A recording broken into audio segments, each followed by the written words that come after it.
Go ahead, Elizabeth. All right. The Pellin Credo, Ground Rules for the Peter Fleming Forum.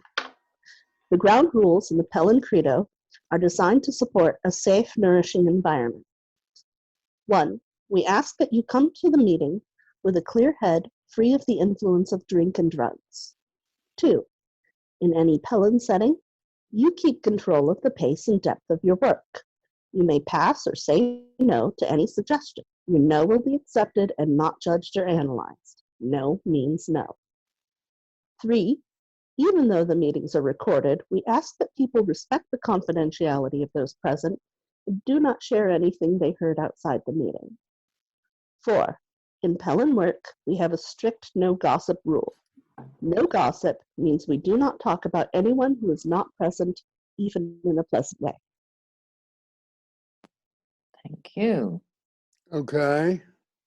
Well, we'll go through our nice ritual about where we are. I'm Peter and I'm in Norfolk in England. I need my list. Mary in Mexico. You're giving it away. So Mary Gilliman in Rosarito Beach, Mexico. Okay, Nikki. Hi, I'm Nikki. I'm in Wimbledon, London. Okay, Cynthia. I'm Cynthia. I'm in Kankakee, Illinois, a little south of Chicago, and this is Asami who wants to join us too, I guess. Okay. Elizabeth. Hi, I'm Elizabeth, and I'm from Eugene, Oregon. Okay. Mary in England. You've forgotten to unmute yourself, Mary. I'm Mary Stickton. I'm in Eastbourne on the south coast of England. Stacy. I'm Stacy. I'm in Las Vegas, Nevada. Victor. Hi, I'm Victor. I like Vic. You can call me Vic, and I'm in Abbotsford, British Columbia, Canada, which is about an hour and 15 minutes outside of Vancouver. Thank you. Okay. Well, I want to go straight into the material today. What we're talking about is what is the performance life force. David called it the motivating force of vanity. To remember the words I put in simply to make it more accessible and more teachable were, instead of vanity, I call it performance. What we looked at Sunday, instead of hostility, I call it material. And instead of rejectiveness, I call it caring. They're changes of words. I think, so, you know, I'm using my words now. The life force, well, I can say it, the life forces, or as David called them, the motivating forces, I feel are a way of looking at our world. Our place in the world, how we are in the world, and other people's place in the world and how they are in the world. In a way, you know, it's got similarity talking about extrovert or introvert. You know, if I'm an extrovert, well, that's sort of the way I am in the world. I'm the sort of bossy reaching out guy. Or if I'm an introvert, then, you know, I go inside myself and maybe nobody knows what I'm thinking about. I mean, that's, you know, the sort of broad brush of it. So in a way, seeing material, performance, and caring in a similar way, okay, this is the sort of person I am. The other thing I really want to, and I wish I had a nice diagram to hold up, okay? But one of the things I absolutely want to put in here, and also put in a little bit of background of it, and that is, I like to call it David Pellin's piece of chalk. And when I'm really organized and my writing is organized, I can say that. You know, we call it David Pellin's piece of chalk. You know, more in a more explanatory way, we call it the truth line, or the Pellin truth line. And David would, you know, take his small piece of chalk and he'd draw a line on a blackboard from here to there. This is where I wish I had diagrams, sorry. There's diagrams on this, on the website in various places. And just to remind people, you know, there is a book, it's a free download on the website called the Contribution Training Manual. But anyway, staying with the truth line.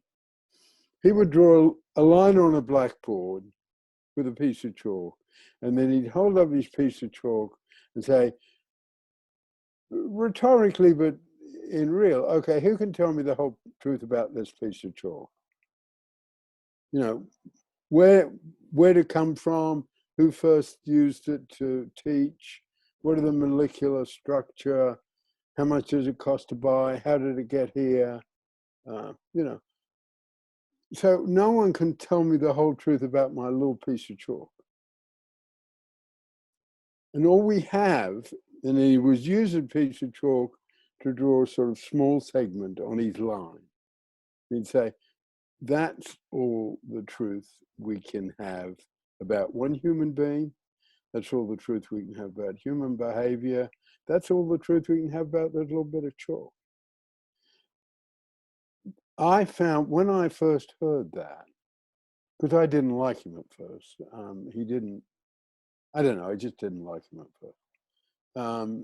David was easy not to like if you were a pompous young social worker, okay? But that, I mean, and that particular statement came out probably in the first 10 minutes, and he had me, and ever since, you know, because I had not heard anyone say that. And because of where I worked, which is close to where Victor lives, it was a place called Haney in British Columbia. There was a prison there. That, by the way, is in the film, which is also on our website.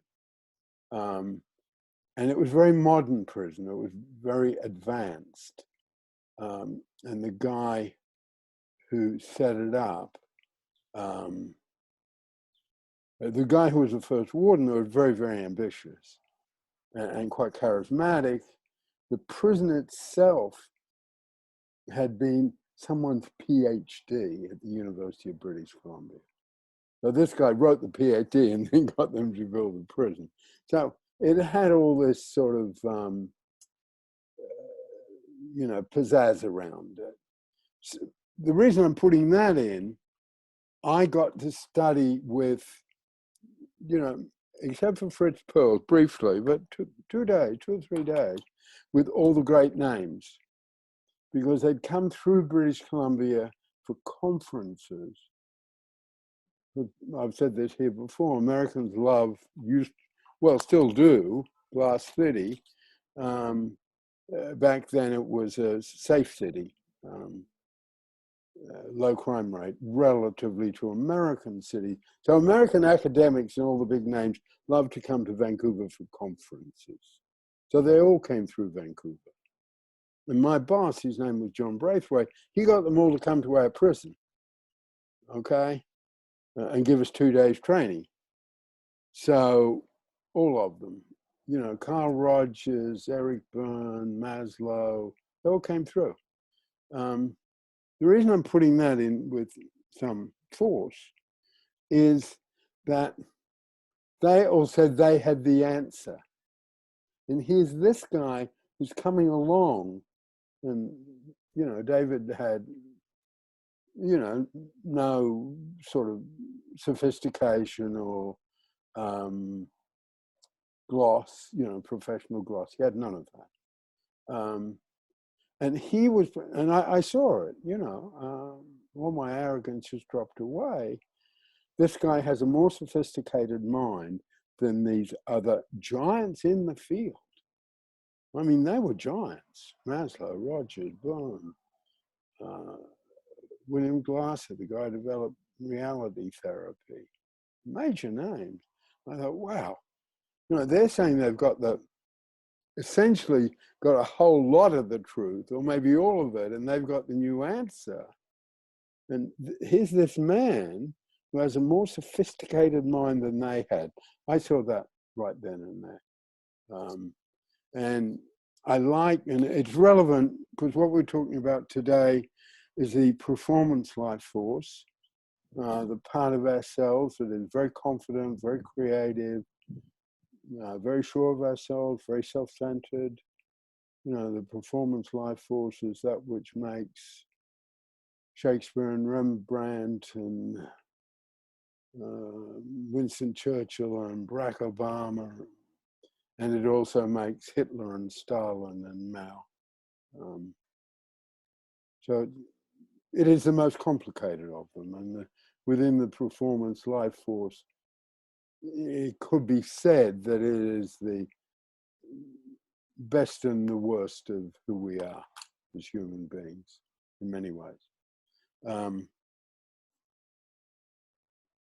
So that was the first thing where I saw this man's really special. And in my writing, in my presentation, I like to refer to the truth line a lot. And you can see why I like to call it David Pellin piece of chalk. I like to refer to it a lot because within that, you know, okay, I've only got this little bit of the whole, but I'm passionate about the little bit I've got. But it doesn't mean I have to, and he would draw another line. He said, okay, that's someone who's got a bit of the truth that's not the same as mine. And how sort of stupid if we've got to compete with them rather than look at they might have something to offer us. So in that, and he did this with diagrams, you know, in that simple diagram, hugely important and very sophisticated statement. And to go on to, let me say something about the performance life force as it relates to the others, okay? And if you remember the caring life force, which we looked at a little bit in the introduction, you know, a week ago, but we haven't done the in-depth attention on the caring life force. But this is the second place that David grabbed me, because that was nice. I mean, but that was sort of, you know, I thought, wow, this guy's mind is theoretically, philosophically very sophisticated. Because all these other guys didn't say anything like that. And of course, you know, you look a bit silly, and I think it can hold our field back, hold my field, psychotherapy, social work, counseling. When something new comes in, you know, this is the new answer. Well, you know, someone of my age, okay, fine. I'll just sit back and wait till another one comes along. You know, and David had, to me, so much more of a sophisticated mind, put it that way. But the other bit was more sort of content, because it had perplexed me how senior psychiatrists often weren't as good as junior psychiatrists. Senior social workers were often not as good as junior ones, and that really perplexed me. I saw it happening. And then he taught what we now call the life forces. And it's a bit anticipating next Sunday session. But if you're going to be good at this work, you've got to be grounded in your caring life force, okay? And the junior social workers, psychotherapists, psychiatrists, is often there, grounded in their caring life force. And the caring life force, if you remember, but also anticipating Sunday, you come first. You know, Sunday was material life force, money comes first. Today is performance life force, I come first. Caring life force is you come first.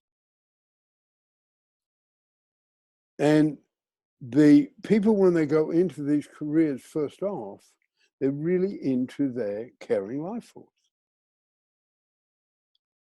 Then they achieve some success, they get invited to a conference, someone puts them up on a pedestal, all of a sudden they're sexually attractive,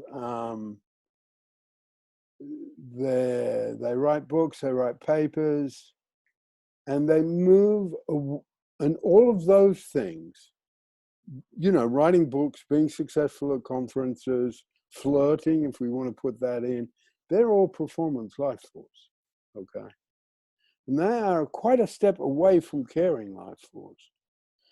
So when he presented his material with different words than mine, I thought, right, that's the answer. Because, you know, because you can, particularly with gurus, you know, you can say they're all creeps, okay? Because they all, so often they end up really badly, you know, with sexual scandals and Rolls Royce scandals, and, you know, in California with the magnificent program called Synanon, which was for drug addicts, you know, ended up with this rattlesnake murder. So it's sort of easy to say, well, these guys were creeps to start with. But if they were creeps to start with, how did they get off the ground? They weren't creeps to start with. But they're, and this is the downside of the performance life force, the red one on these. You know, someone, you know, the young, well, I'll say the young guru, even the young guru, the young social worker, the young psychiatrist, is,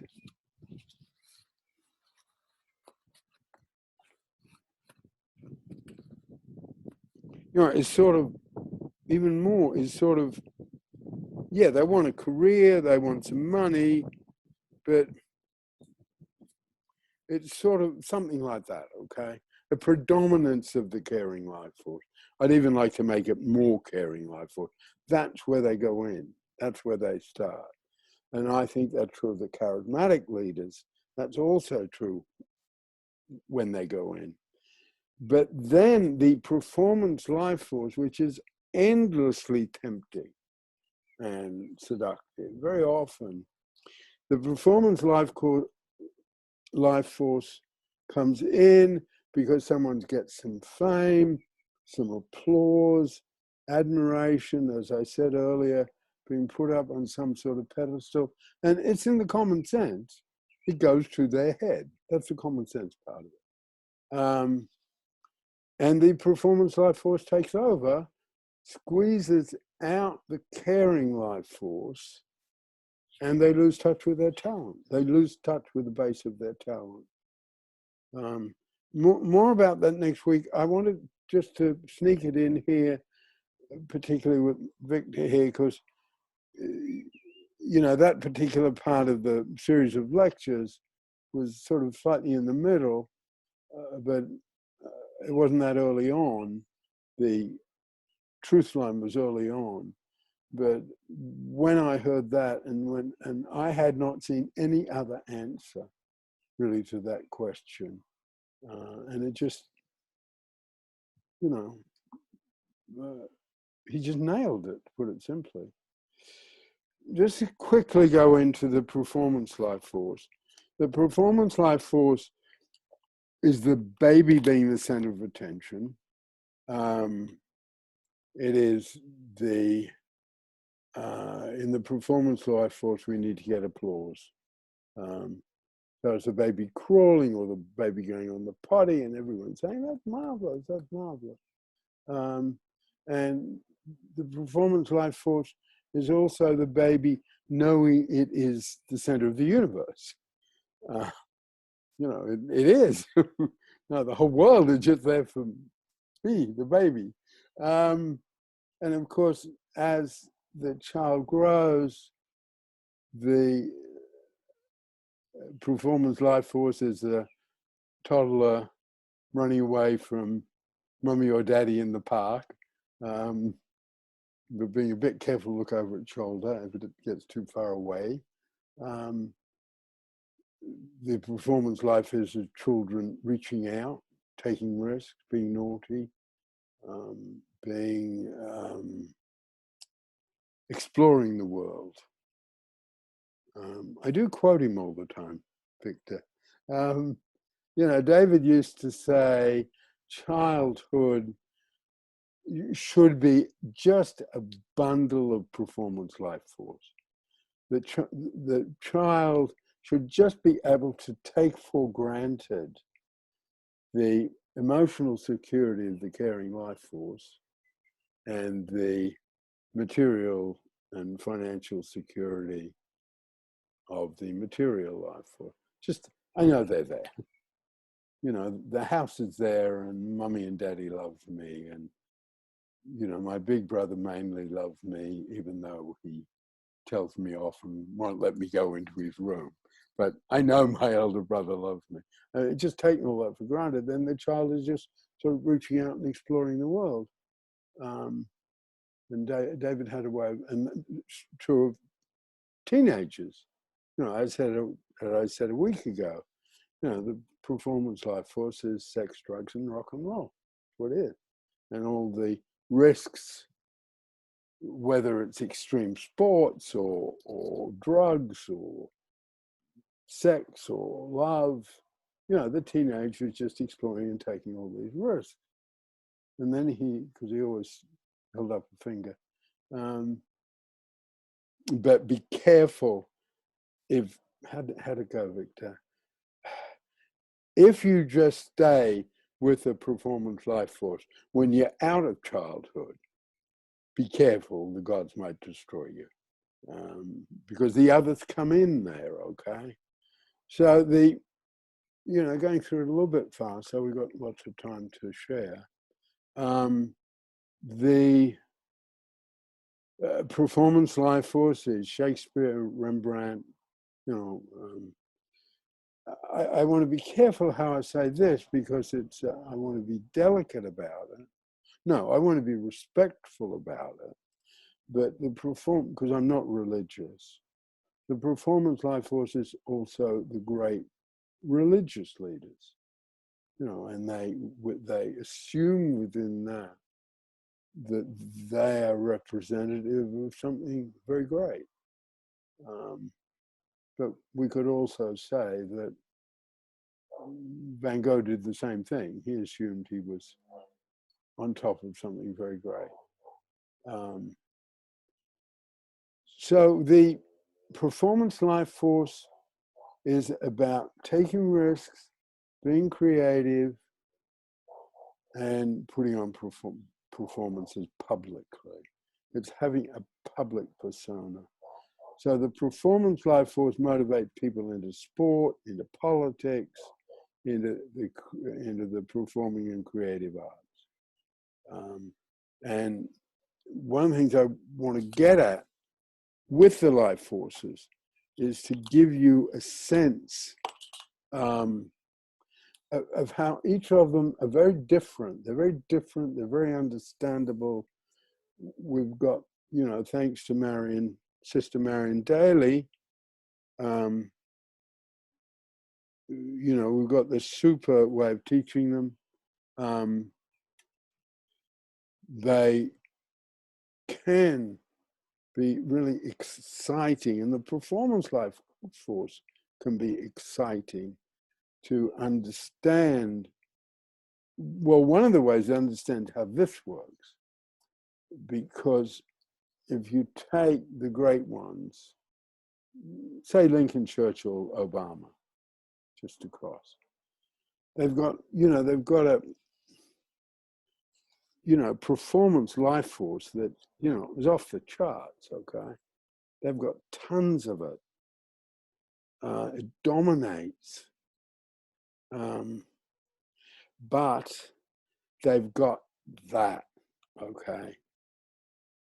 And in a sense, the great political leaders, and this is my take on it, and this is where I like to go back to David's piece of chalk. I don't have the whole truth about this stuff. I've just got my little bit, okay? But I'm passionate about my little bit. And,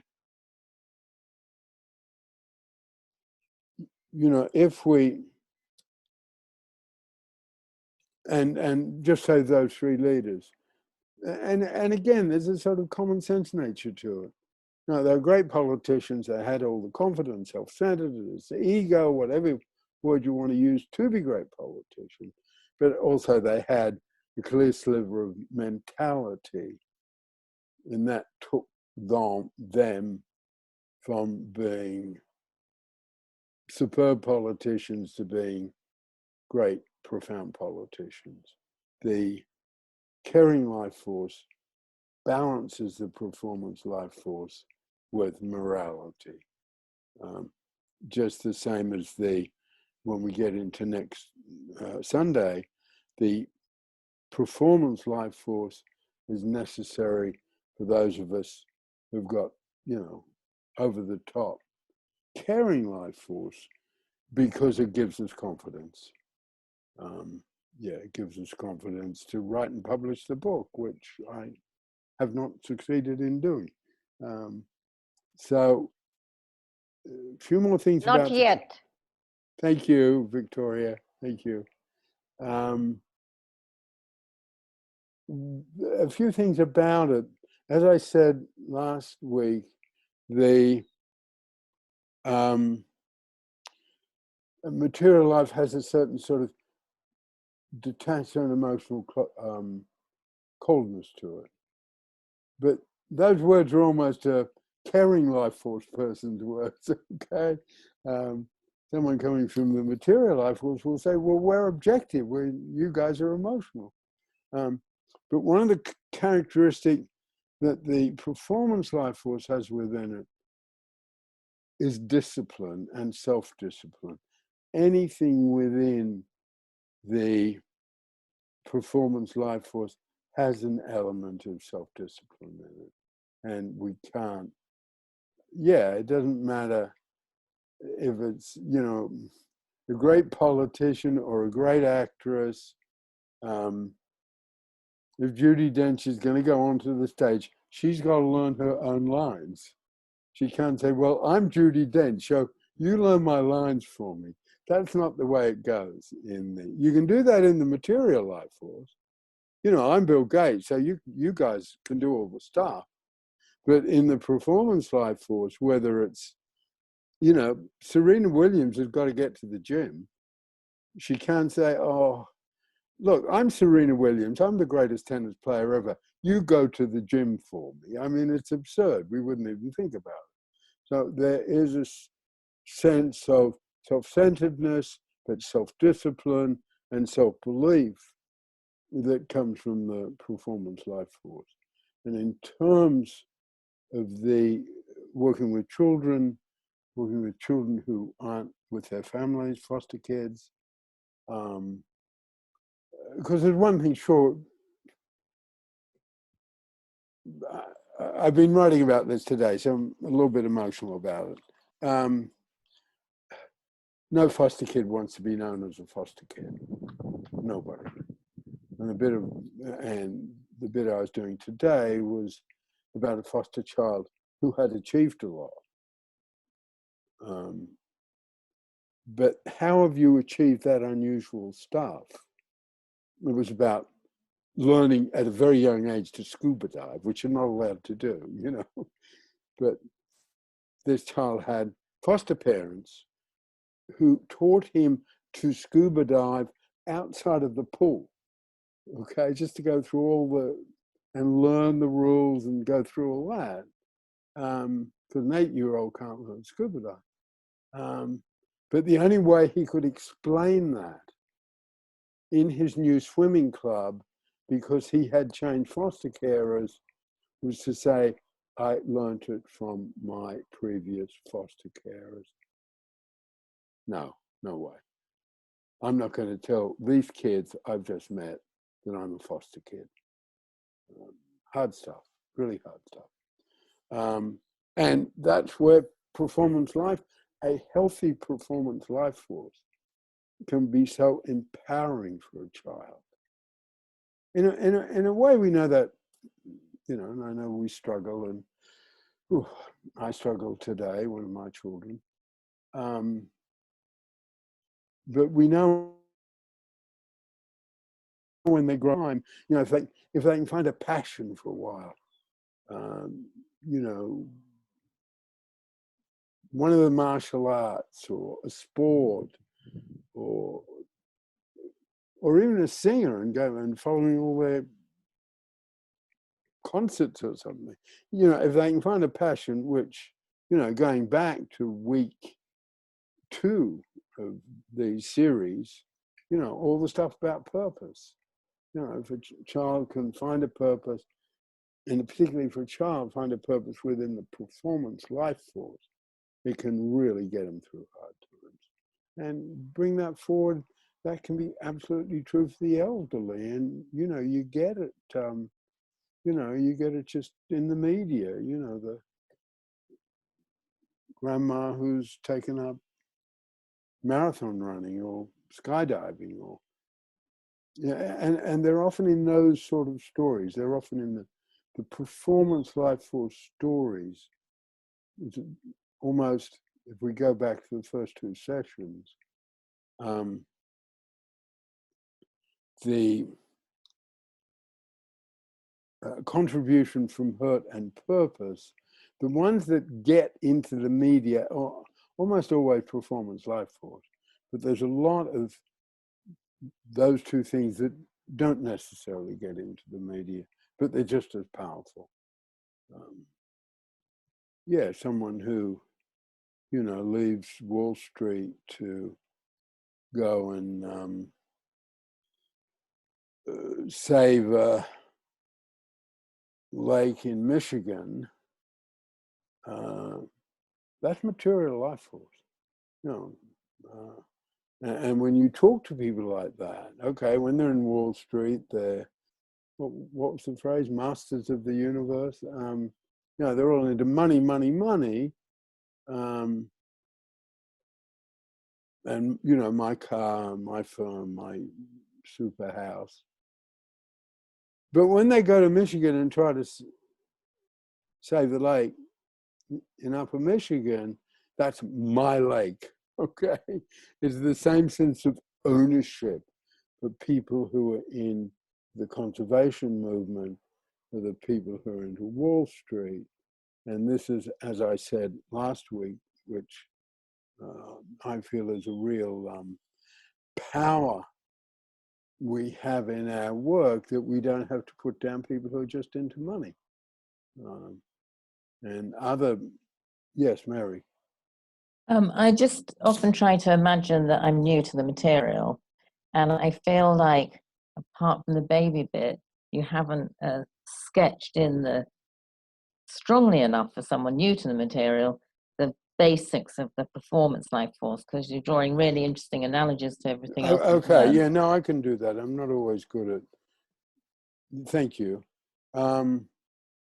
Yeah, the organization of the lecture notes would be material life force. Okay, me going off on my little stories is performance life force. You've got to be careful of it, particularly if you get high on it. The performance life force is the part of us that wants to be creative and explore the world. It's a part of it that is very self-centered. Just to repeat, The performance life force it's all about me. The material life force is all about security in the material and financial world. And the one we're looking at on Sunday, caring life force, is all about you and how can I help you. And in helping you, I help myself. For that Sunday, in performance, it's me, okay? Within that, there is a sense of self-discipline. There is a sense of I'm on my own. And I guess that's where the self-discipline comes in. Now, people in the performance life force will be, absolutely superb at drawing people in. It's charisma is in the performance life force. Sex appeal is in the performance life force. Sex itself is in the performance life force. And in a sense,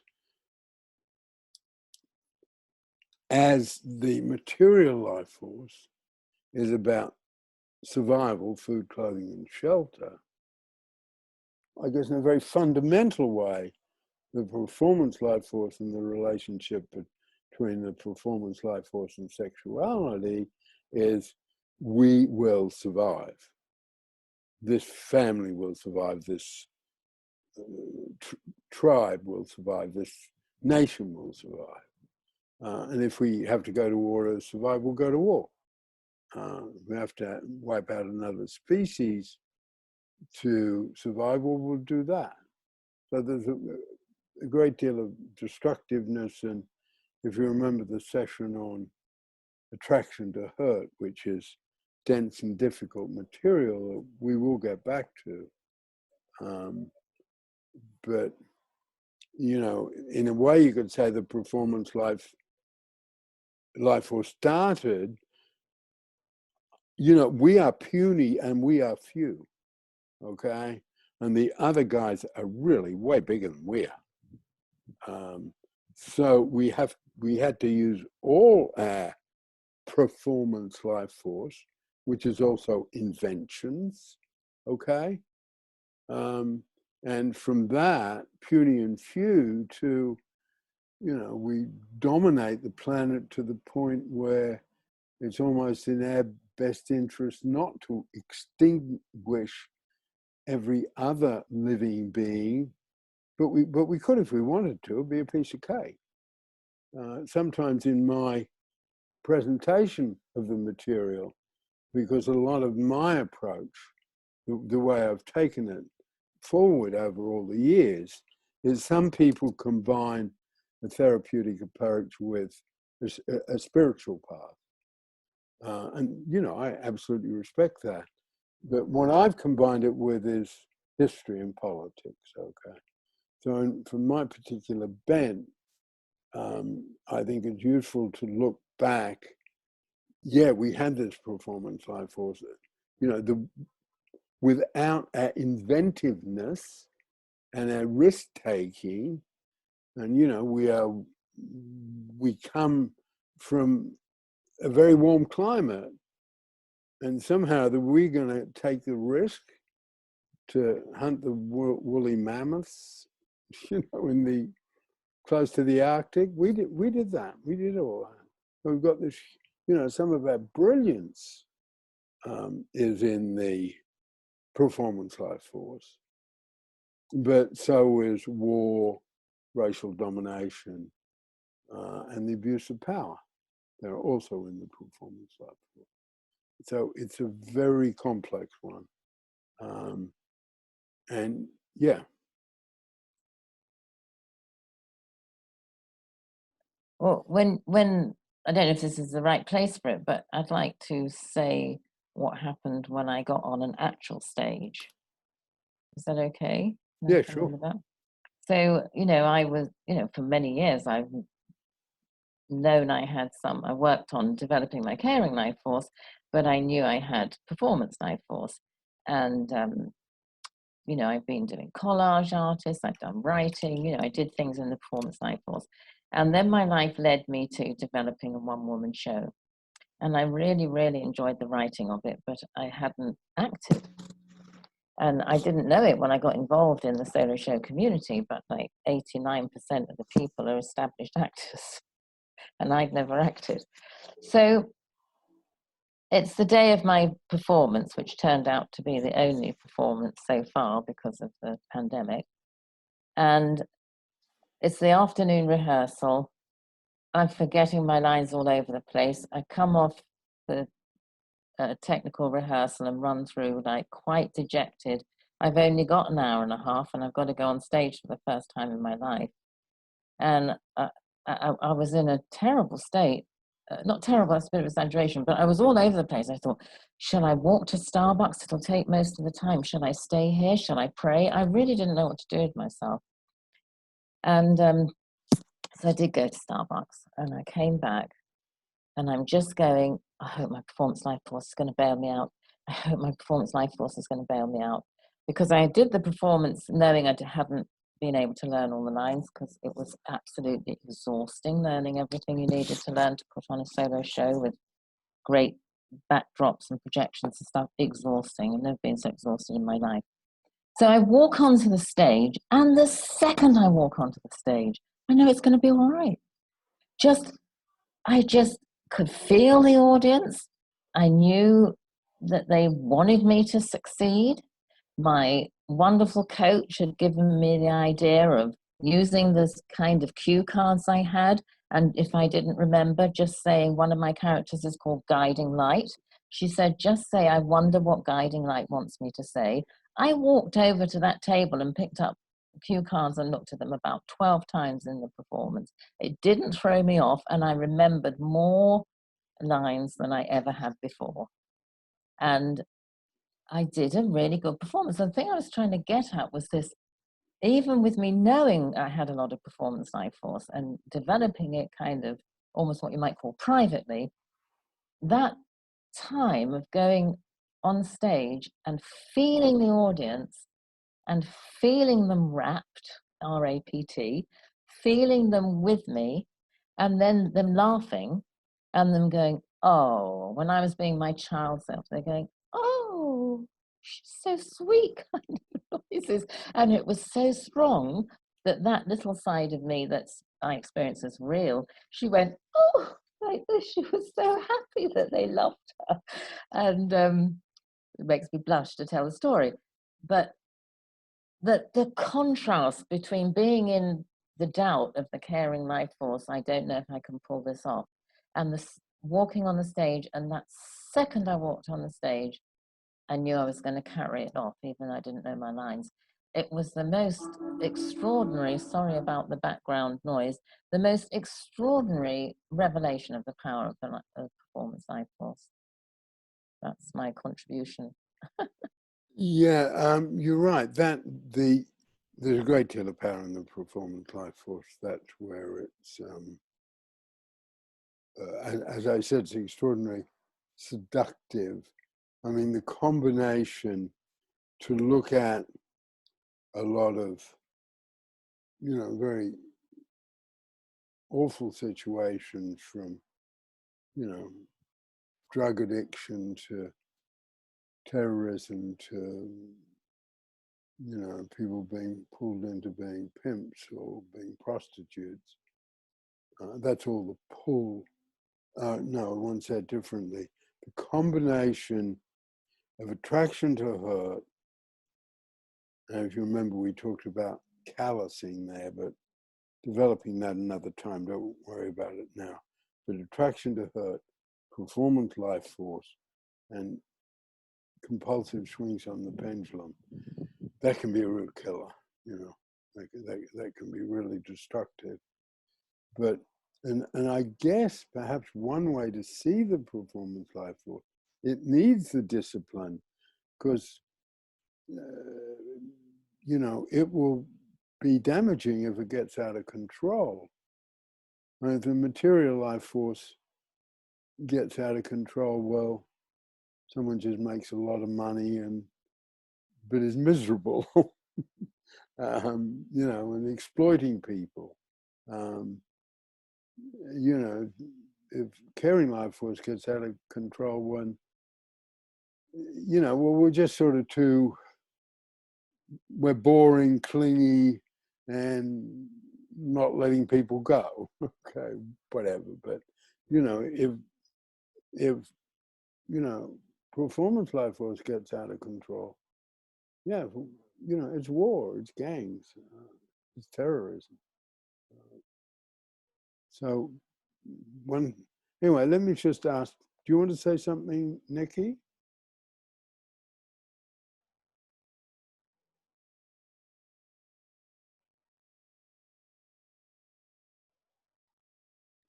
Nikki hear- has, she's not here at the, oh yes, she is here. Sorry, let me unmute her. I thought she Yeah. wasn't here. Oh, Sorry, Nikki, oh, just found hello. you. Oh, you've unmuted me just to say no. Thank you very much for asking, but I haven't. I'm just listening. Okay. Do you want to come in with it, Victor, from all those years? So did you ask me to say something? Yeah. Well,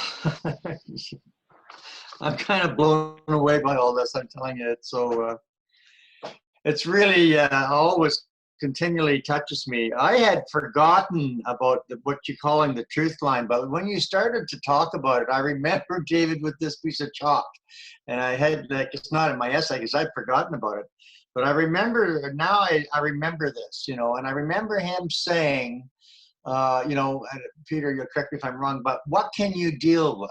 You know, the only truth that matters is what can you deal with? And I was in there, you know, with cosmic consciousness, astral travel, and that's where I was coming from and everything else, right? And so this was a shock to me. And just as Peter just said, all the great names and everything else, and here was this man who was saying, no, I don't know the whole truth, and you don't, but what piece can you deal with? What can you do? You know, grab something and do something with it. And that was a real jolt for me coming out of you know, marijuana, The sound's going a bit wonky. taking the time yet. That's probably because I'm loud. Yeah. Everything okay? Yeah, the sound was Yeah, just a probably because bit I'm loud. troubly. Yeah. I have a loud voice. So, am I still? Can you hear me? Yeah. People hear me? Yes. You do? Okay, that's great. Yeah. You know, when you said, you know, he draw that called the truth line, says only this piece, and so it was his philosophy in a sense wasn't about truth, but it was about tools to, and this is, I'm kind of making this up a bit, tools to take some of the truth and do something with it. His motto was, you know, what do you do? What do you do? So, I mean, the other thing that comes to my mind is this idea of compensation. And Peter, I haven't looked at your reworking of David's philosophy, so I don't know if you use the word compensation or not. But my understanding was that David taught that people progress as they're compensated. Well, what's being compensated is the hurt that's inside.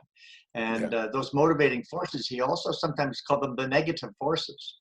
If you fall, he talked about falling into the negative forces. Well, I really knew what that was about because that's where I had been, right? You fall into the negative forces, so you're craving recognition and there is none, or you're craving possessions and you have none. Poverty, you fall into the motivating forces, the negative forces, and that's hell, right? But then, you know, he would help us to, you know, you walk yourself out of that by recognition and satisfaction. And Mary was talking about getting on stage, and correct if I'm wrong, Mary, but maybe part of that is this thrill of recognition, getting some recognition. If you recognize someone for something that's not important to them, you can heap all the recognition you want on them, but if it's not what's important to them, it doesn't do anything, right? So if you're a rejective person like I was, I wanted to be recognized for my thinking and for my quote unquote spirituality and everything else, right? So what I understand was Pellin would have people progress step at a time, piece at a time, and you would start becoming what he called compensation. And if I understand correctly, and again, please correct me, but if I understand correctly, you only could start to develop what the spiritual part, which is the objective awareness, only as you compensated, this hurt within yourself, and you began to, develop, become more balanced, etc. And that was, a big shock for me, and it was something that I began to work with, and so that's kind of, I guess, what I can say right now. And before I unmute myself and you get any response, I want to make sure of one thing, and because it's really interesting to me. Did you mention John Braithwaite? Was John Braithwaite your boss at some point? Well, that's really, really, really interesting. The tall black man, John Braithwaite. Is that who you're talking about? No, he wasn't The black. black man? No. Oh, are you A kidding? different That's one. 3 John A different Braithwaites I one. know. Okay, that's really Yeah. interesting. No, the All right. one you were talking about from memory was a school teacher. Well, I used He to wrote know a John bestseller. Sorry. John Braithwaite was a tall black man who was a social worker kind of person in North Vancouver. Yeah, And no, different one.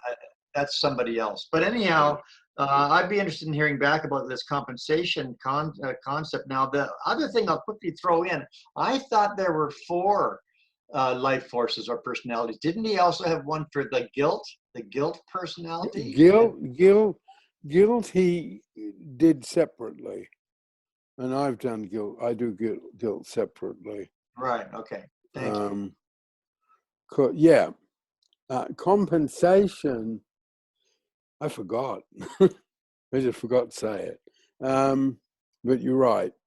And I guess, anyway, another time, but, my passage with the material is, different, got different things in it, stuff. Victoria, do you want to say something about all this? Excuse me, Peter, just tilt your screen a bit. You've lost your chin again. Sorry. Okay. Thanks. Yeah. Victoria. Sorry, I have a very bad connection, so I have to go back and forth from. I thought Cynthia wanted to say something. I saw her holding a hand. Maybe she Cynthia, can. sorry. Maybe she can jump the queue and come in front of me. Yeah, because I can wait. That's fine. Yeah. But help me with that, because I only have 3 people up that I can see. I can't see if you have the screen, and if you go up on the upper, wait a second, if it's right or left, right corner, there's a little, there are a few signs, right?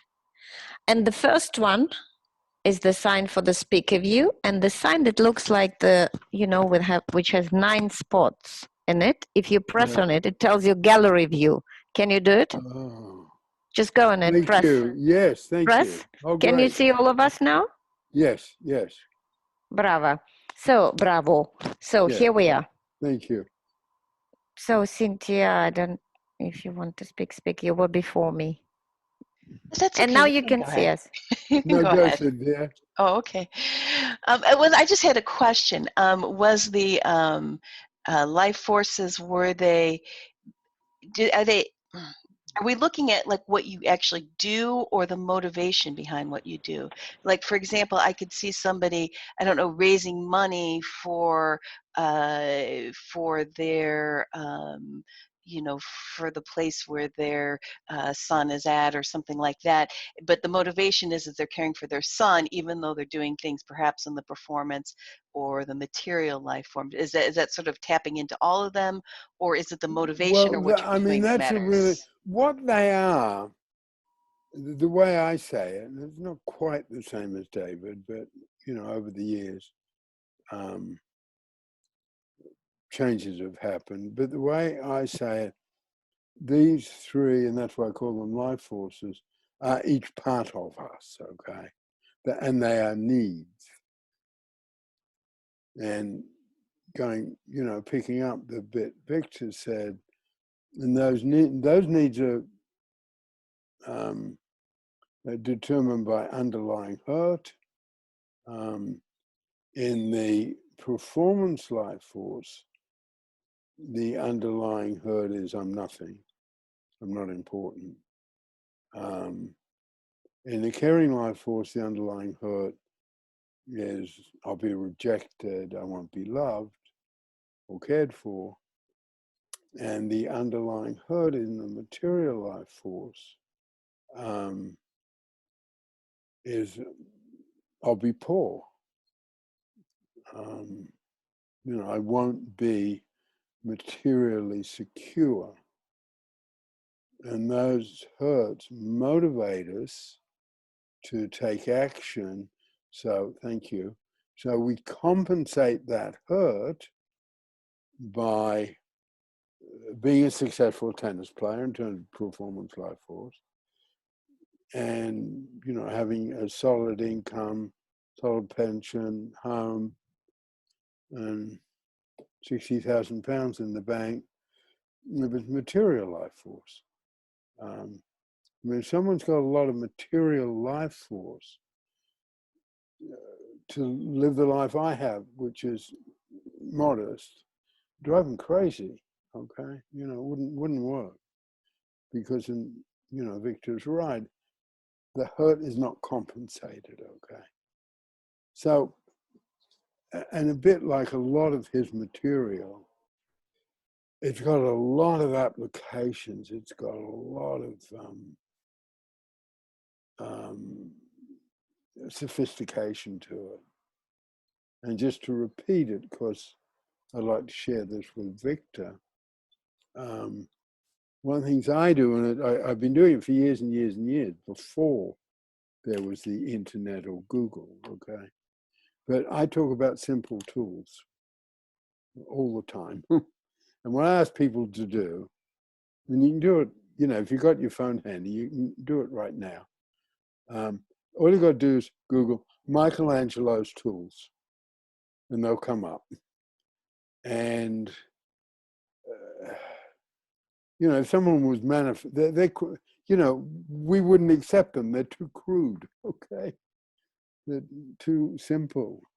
And then I ask people to Google Michelangelo's Pietà, or even just Pietà St. Peter's, Pieta, which means pity. And he did that with those, okay?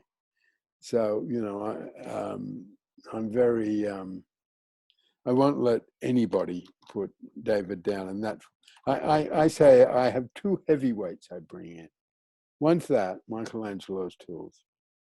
And the other heavyweight is 8 words that each of which a toddler can understand, expresses one of the most profound thoughts in our language. To be or not to be, that is the question.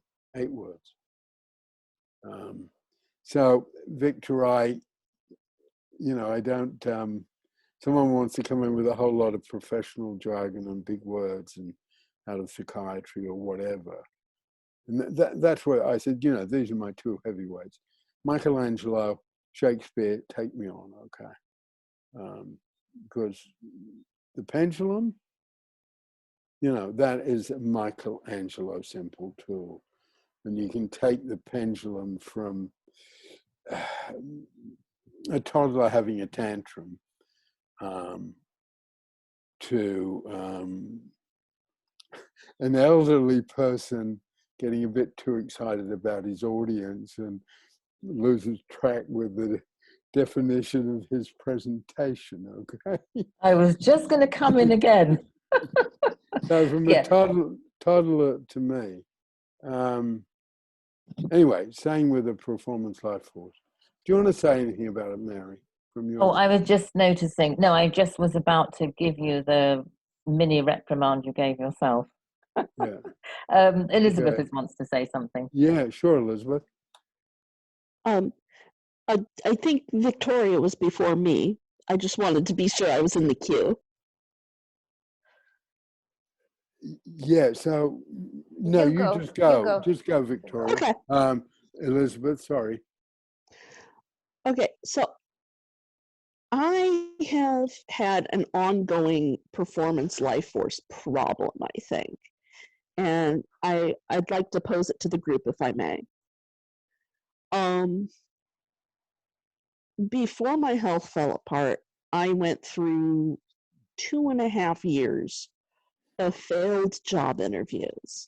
And what happened every single time, despite any preparation I did, is they'd ask me to tell them what was good about me and why they should hire me.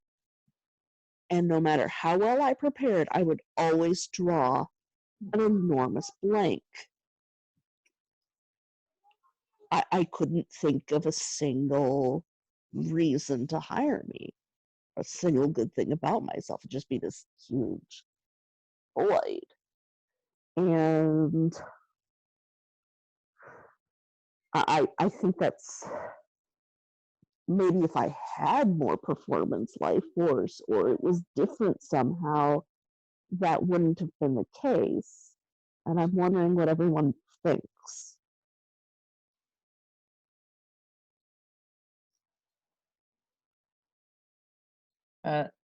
Victor wants to respond. Yeah.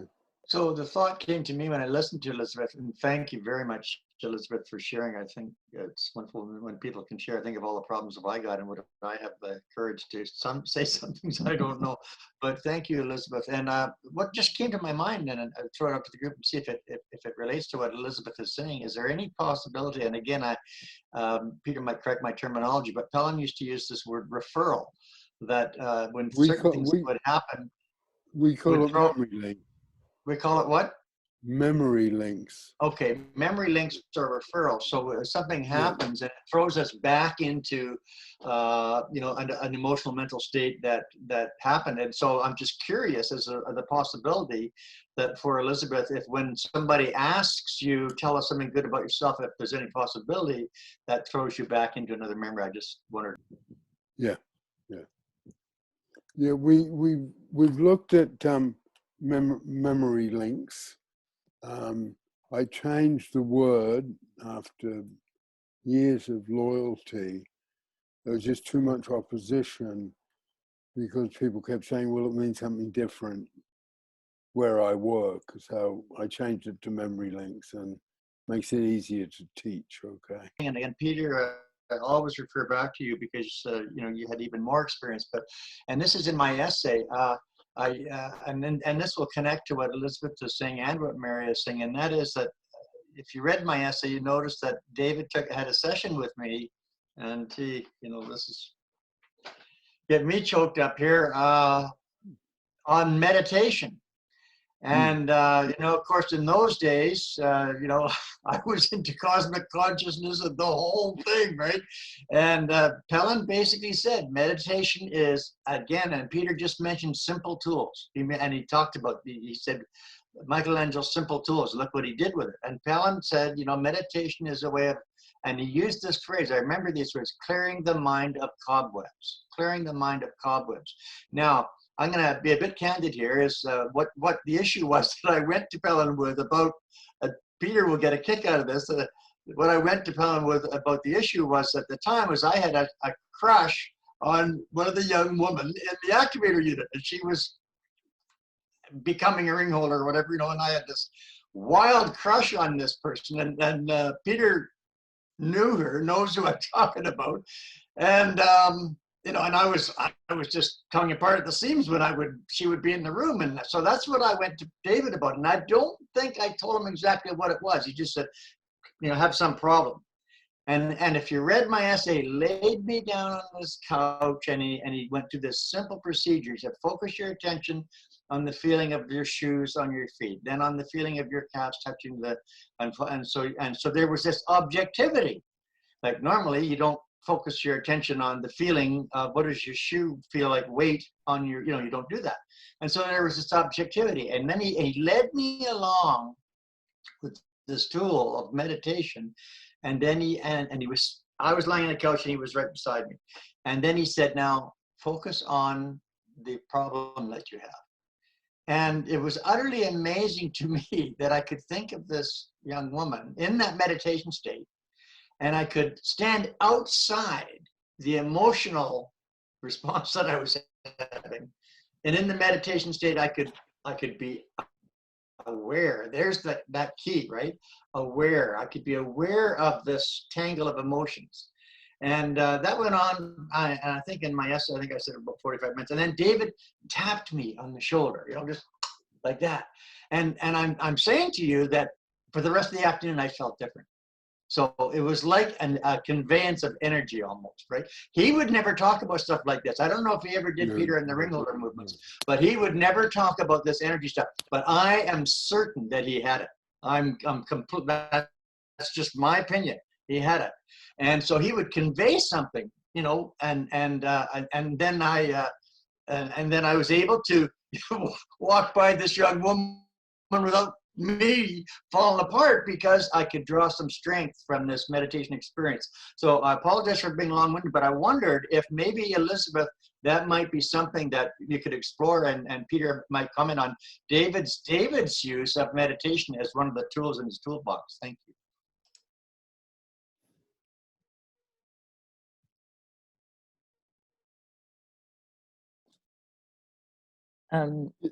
Just saying something about that, Elizabeth. Yeah, because the meditation is the middle of the pendulum.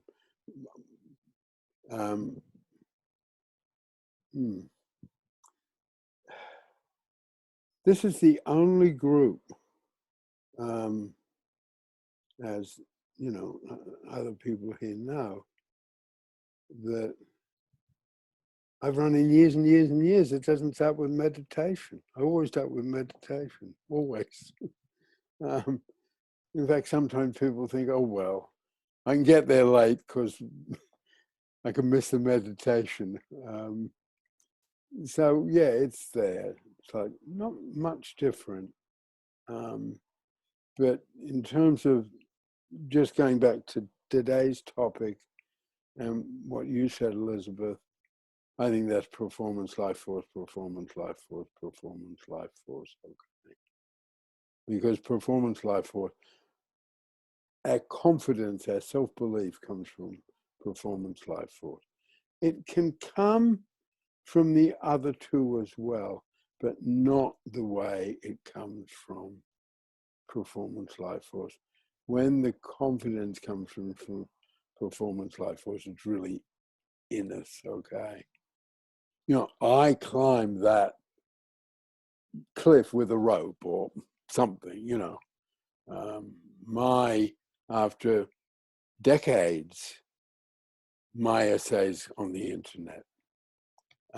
Yeah, so there's something about performance life force that's sort of really inside us, and that's where, you know, all the things, jogging, going to an acting group, you know, taking up a sport, in a language class, you know, the sort of things, you know, taking a hairdressing course and being really good at it. And it's almost the performance law, life force, always sort of the compensation. And I appreciate Victor reminding me, the compensation for the hurt is performance life force. The great American novelist, William Faulkner, you know, who's sort of a drunk and someone who liked gun rights. When he was talking to, once when his buddies were talking to him, you know, who he drank with and went hunting with. And they said to him, Bill, all your books are out of print. And he said, and you're still writing. And he said, when I'm gone, they will remember me. And we do. And that's, yeah, you know, I mean, if you take some of the great moments, relatively recent history, you know, Martin Luther King, I Have a Dream, or Barack Obama singing Amazing Grace. You know, that's, you know, almost feel this whole person is there and projecting and touching people, you know, on a less political or profound level, it's the song, I think it's about Mike Jagger, from You Walk on, what is it? You're so vain, you probably think this song is about you. You walk into a room as if you're walking onto a yacht. I mean, that's performance life force. And I guess the bit I want to get to you about the life forces is, what do they look like? What do they feel like? Because that's where I want it to be tools, okay? And you can learn that. And then, from our point of view now, which is slightly different, we just go into, a job interview is performance life force. Because apart from anything else, a job interview, and even the way you said it, the job interview is selling yourself. Whether it's, Joe Biden or you applying for a job, selling yourself. And then the methodology is, okay, what are some small ways I could get into performance life force, okay? And it might be going shopping and, buying a new outfit, who knows? But what small ways I could get into performance life force, and then how could I keep doing that? Cynthia. Well, can I just say, follow up that? Also, it's like when you immerse yourself in one of the life forces where you're weak with it, weak with using it, I think you have performance life force, but you have this weakness, this vulnerability. It's like you can say, okay, performance life force, a job interview is an acting situation.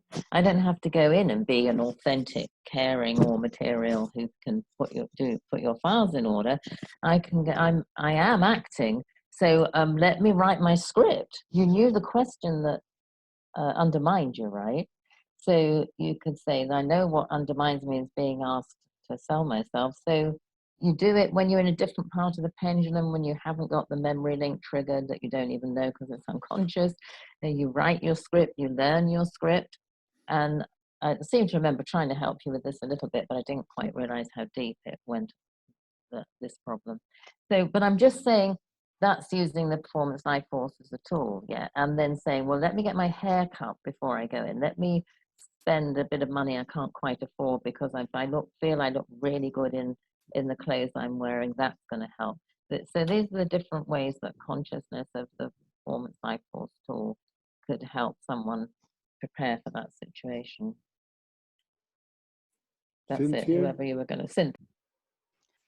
Yeah, actually, I was saying something similar to what Mary was saying.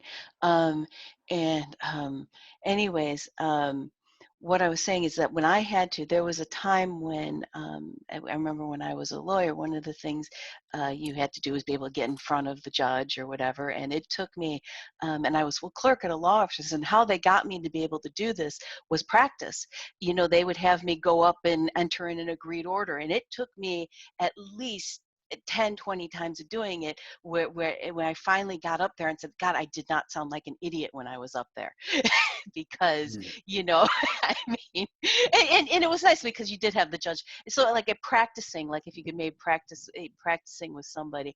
And when you practice, the thing is you get so used to it, all the other memory links and all the, oh God, I feel so stupid, all those other stuff doesn't, it becomes more of, that's just how I did it was, it just becomes a routine, or when I have to do it, becomes a routine, something that I can just sort of do automatically if I have to, and memory links and, oh God, what do they think of me? It's just, but I don't know if that's anything, but that's kind of. Oh no, that's totally relevant. And it's not something I've yet pushed as much as I want to.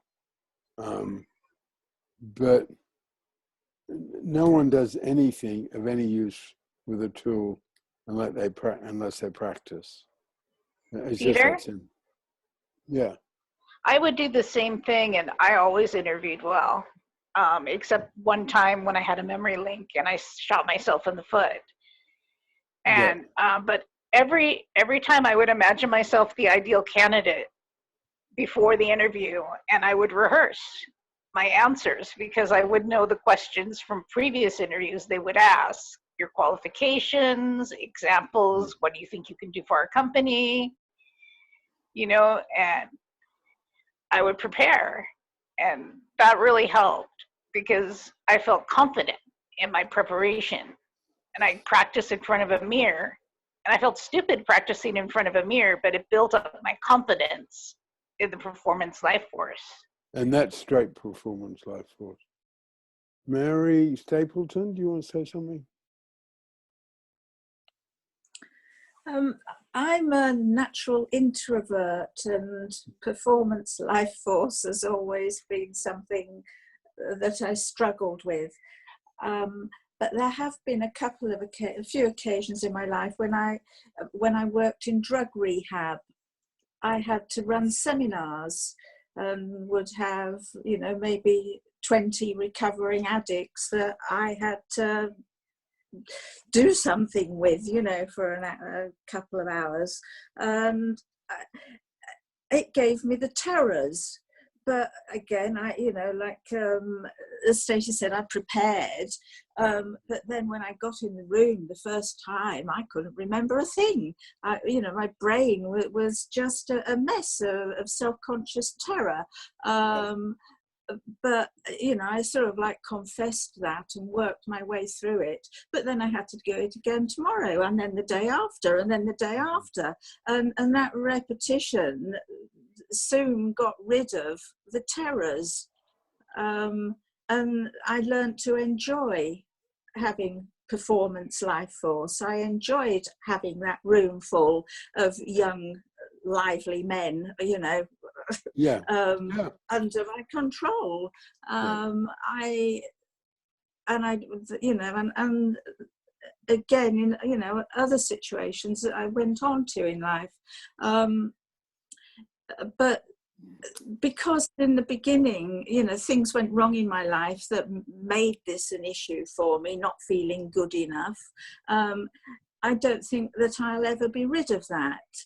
And it was only a couple of years ago, after I'd retired and moved down here and went to work in the local drug and alcohol team, and I was going to run a group preparing people for rehab.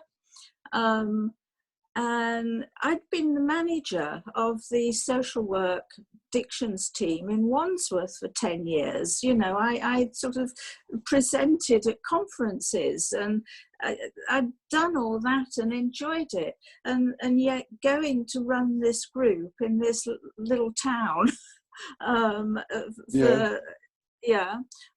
had the absolute terrors the night before. I was ready to start on the whiskey again.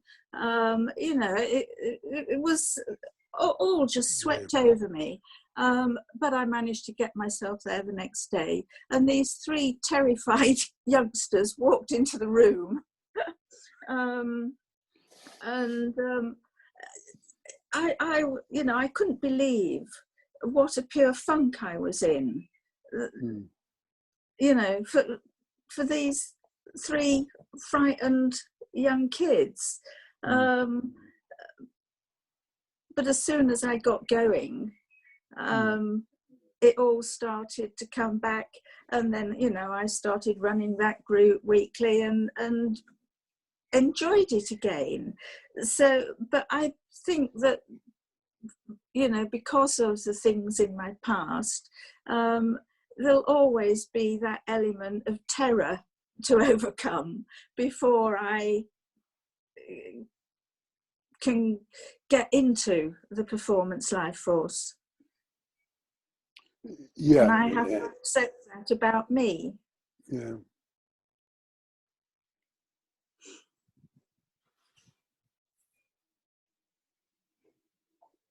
I'm not trying to cut anybody off, but we should be moving to the whatever we do. Yes. To close.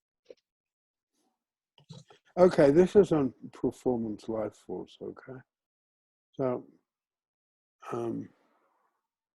I want to say this. It's not my closing statement, but I want to say this.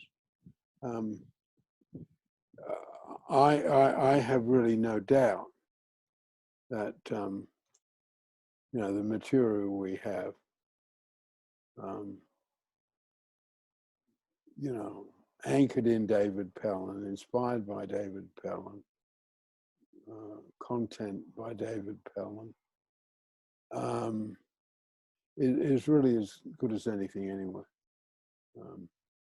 And I have a mastery of it, okay, because in the main, I haven't done anything else. So if I don't have a mastery of it after 60 years, there's something wrong. Some of that mastery I want to be able to hand on to you, okay? I really do.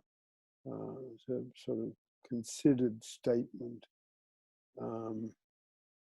because we live in a pretty rough world, and it's probably going to get rougher. And you know, what if we just take this? You know, if we just take, you know, these simple circles and the diagram of the pendulum, and just say we took them, nothing else. You know, let alone, and then, you know, throw in purpose and true rest, which are pretty large, you know, pretty large contributing elements. Yeah, this can make a difference to people's lives. Okay, I just wanted to say that. My risk, okay. Okay, and finishing up, it's nice to have the familiarity, Victor, instead of the delighted shock of Sunday. So thank you. Means a lot to me. And yeah, I guess I'm just struck again, teaching this material. I'm just struck again with the power of David Pellin's thought. That's me. Mary Gourman, do you want to go next?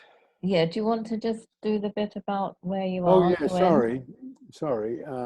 Yeah, I'm Peter, and I live in Norfolk, on the east coast of England, not the south coast. So I'm Mary, and I'm in Rosewater Beach at the moment. And I just noticed that it's been hard to have much interest in working on my solo show. A lot because I don't know if the rescheduled Hollywood Fringe Festival, where I was going to do it 3 times, will happen or not. But one of the ways I can use the tools is say, I think I need to say reserve a bit of effort for my performance life force, and so I decided to go back into my script. I've got to trim it for 1.5 hours to an hour for Hollywood Fringe Festival, which I've been working on. But I'm trying to say I want to use my performance life force to encourage back some of that enthusiasm, because I've been doing so much material and caring life force, working very solidly for Pellin since I've been in Mexico for 2 months. So that wasn't very risk. I kind of got the idea of it's great to say a risk. I guess it is a bit of a, it wasn't. Oh, okay. Well, it is a bit of a risk in a way, because it's more of a commitment to say it out loud to a group of 9 people than to have a passing thought. So there you go. That's me. Nikki?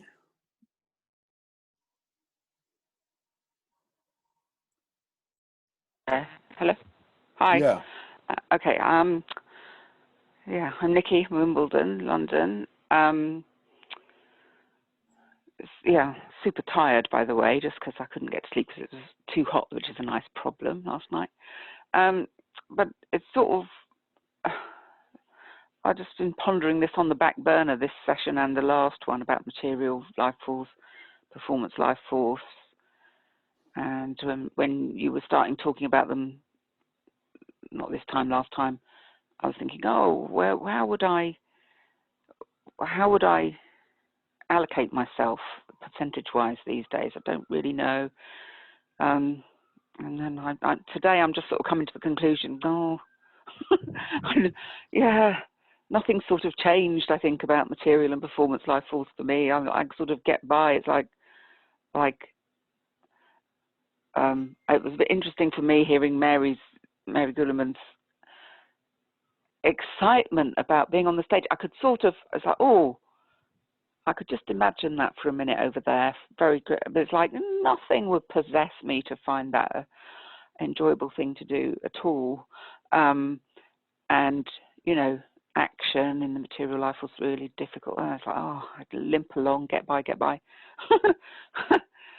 So I guess it's still the case that I'm just sort of mostly rejectiveness. It's just that I have, you know, worked on it so hard over decades that I've now got confidence. And yeah, but give me any choice at all, and I sort of feel like I'm okay with performance life force. I feel like, you know, I'm not a wallflower retiring kind of personality, and yet I would never ever choose. Give me a choice of being in some sort of performancey thing and not being. I will opt for not being every single time. So anyway, it's interesting. I'll see what I think after the one on the caring life force on Sunday. Okay. Thank you. Thanks. Cynthia? I'm Cynthia. I'm in Kankakee, Illinois, a little south of Chicago. I think the performance life force of all three of them, I don't know exactly where I fit. I mean, I think I'd have elements of all three, but the performance life force is the only one that if I have to be into, it sends me through a whole pendulum swing, whether I'm,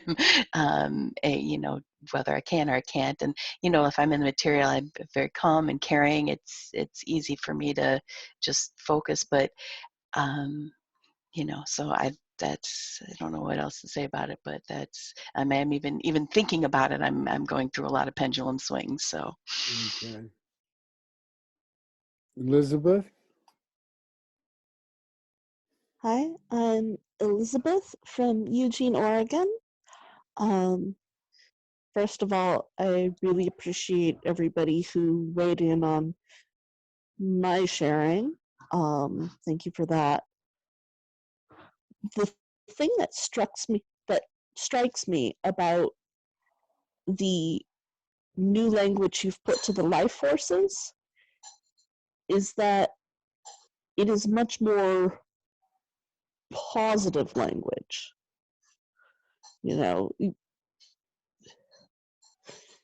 I'd much rather have material life force than hostility.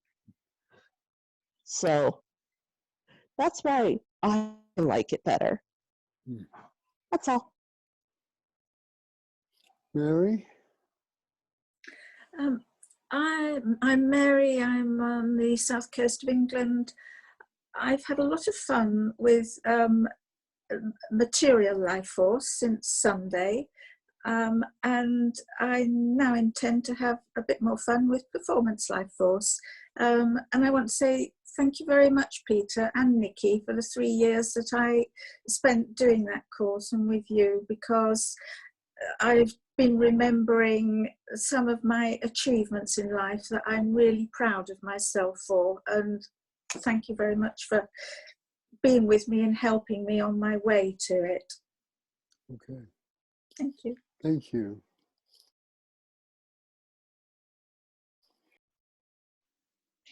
I'm Stacy. I'm in Las Vegas, Nevada, and the performance life force kind of comes naturally to me because I'm an extrovert.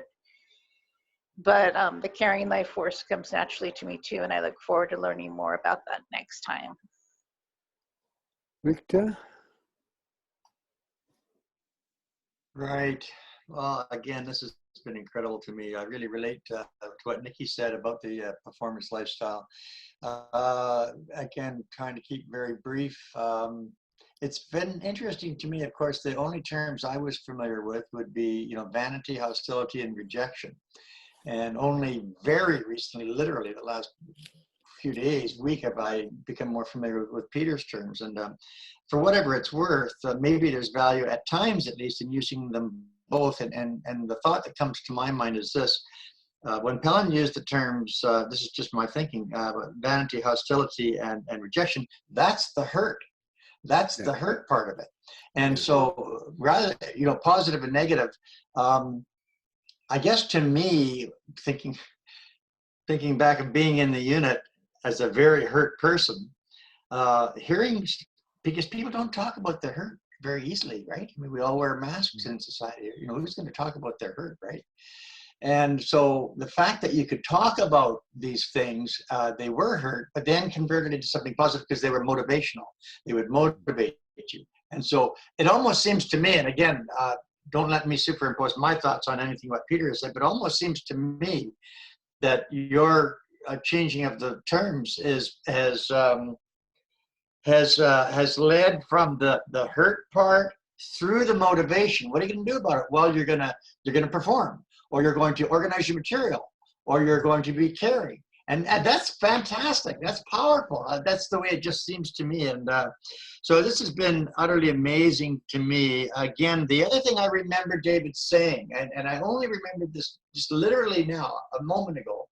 I remember being in the unit, and I remember him saying, talking about the three personalities, and I remember him saying, we're talking about this issue of, you're not developed in this area, and you're developed in that area, and how do you do this other thing?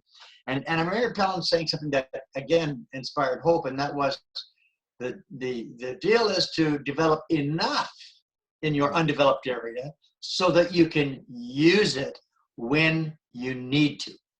Because even if you're going to be, and this has come out in the discussion in the group right tonight, that if you're going to be, if your whole career in your life is built around caring, there's going to be times when you have to put on the performance. And I think Mary said that. Both Marys actually said that. And so I see value in Peter's terms, but also in David's. And I hope that makes a bit of sense. I hope I'm communicating well enough here. Again, on the performance lifestyle, it's made me think a little bit, and again, about my current circumstances, that I may have to, do a little meditation and think about this and to move into using this as a tool in some of the circumstances I had. So, the last thing I want to say, and I'm really grateful to myself for not forgetting this, I just want to say, Peter, you have done a great thing. Every time I hear you speak, you talk about David. You don't talk about yourself, really. And yet you're the one, you say 60 years, Peter, you've kept David alive for so many people. And that is a great thing that you've done. And you've done it almost self-effacing to yourself. I just want to thank you personally, and I know I speak from everybody here. You've done something marvelous to keep that man alive, who changed my life, is changing your lives. We owe that to you. So Peter, thank you so much.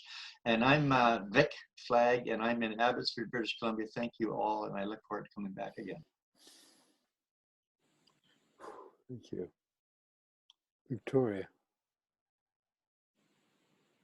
Well, I'm another Vic, so from Paris, France. And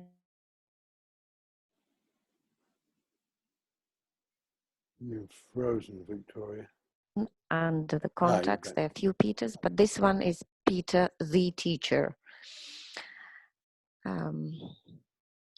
I wanted to actually to say that those meetings, I try to arrange my life now around them. So it's the value of those meetings, to see you being alive, to see you giving it to us further so we can carry it. It's like carrying a torch. And even though going over through the material that, well, I'm using without knowing even anymore, it became part of myself. So it's like the beginner's mind in meditation. You come back to the base, you come back to the base, you come back to the base. It's like coming back to the earth, which is the base. And as for the performance life force, I'm an extrovert. I can perform whenever you press the button. It's an installed function. That's why I decided to keep silent today. And today was good to know that it's underlying hurt is I'm nothing. I will look at it. And I'm wondering if you could say again, Peter, what's the underlying hurt from the caring life force? Big hug. Okay, thank you. Yeah. Well, thank you all very much. Oh no, I wanted to say something. That's why I was waiting to. And I sent you an Obama speech, graduation, the phantom graduation to the 2020. It's in your WhatsApp. Please listen to it. It's wonderful. Thank you. Ooh, well, thank you all very much for coming, what you said. And watch this space, okay? We'll be back on Sunday. Okay. Bye, everyone. Bye-bye. Be safe. Bye, everybody. Bye Thank bye, you. everyone. Bye bye, everybody. Bye bye. Bye. Oh.